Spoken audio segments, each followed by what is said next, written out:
Morning all. All right, so we got two games tonight in the National Hockey League. 3 hours separated between the two start times. So, all right, game sevens. Here we go. Starting off with Florida and Boston. I'm wearing Boston because, it's game seven.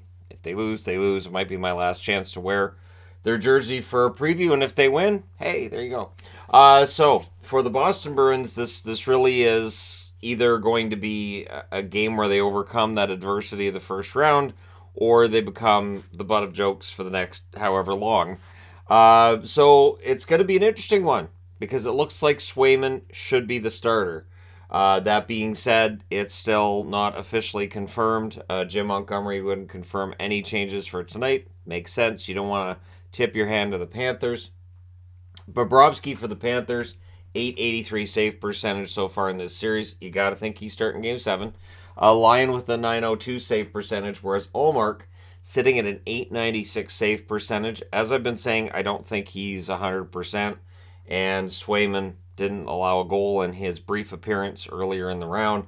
And I do have faith in Swayman. I know he's a very good goaltender. Lindholm doesn't have a point yet in this series, and it feels like this is a big game, and he should be a big game player for him. On the other side, you got Barkov, who just has the one goal so far in this series. So if you're looking for a guy who might score a big game-winning goal for them, I think you look at Barkov. And I know Tkachuk would be the fancy pick there, but Barkov being the all-time points leader now for the Florida Panthers, it'd make some sense if he was the one that scored the big goal that sent them into the second round to play against Toronto. If you're a Leaf fan, who are you cheering for in this one? So, 9:30 Eastern, 6:30 Pacific. You have Seattle in against Colorado.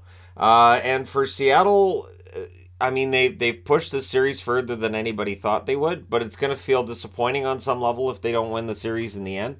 That being said, Grubauer's numbers are slightly better than Georgiev's. He has a 919 save percentage to Georgiev's 913.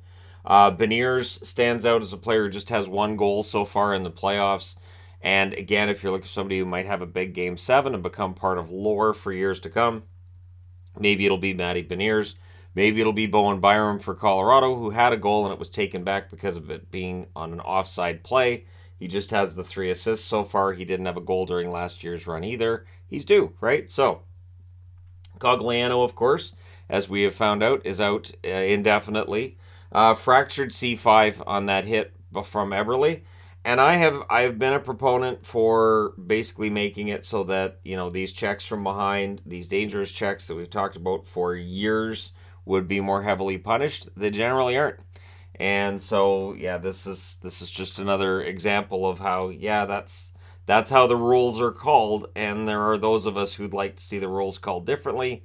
I don't know if the NHL has any appetite for that. Maybe the Cogliano injury changes something in the offseason, but it hasn't as of yet.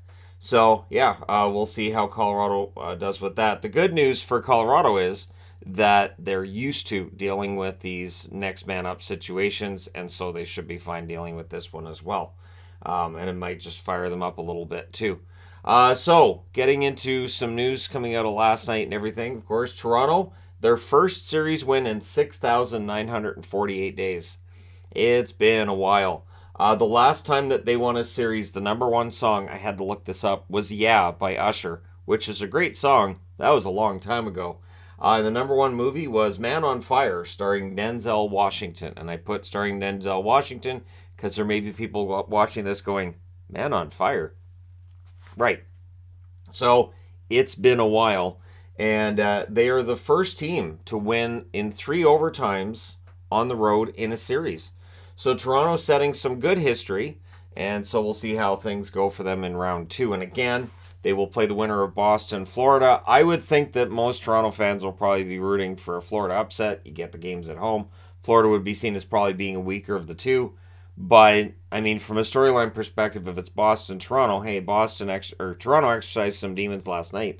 What greater example could they set than going in and beating Boston in round 2? So, we'll see how things turn out for Boston today, and then that'll decide who Toronto's playing tomorrow and whether they're staying at home or going out on the road to start things off. Coming back to Tampa Bay, though, from last night's game, I thought it was interesting in that there have been times over the last 3 years where Tampa Bay's won some games where maybe they weren't the best team in that game. And that happens, it does. And it feels like in this series there were times where they were the better team, and they just came up short. And that was kind of the case last night. Toronto played well, don't get me wrong, but Tampa Bay I thought had a good game. It's just the result went against them.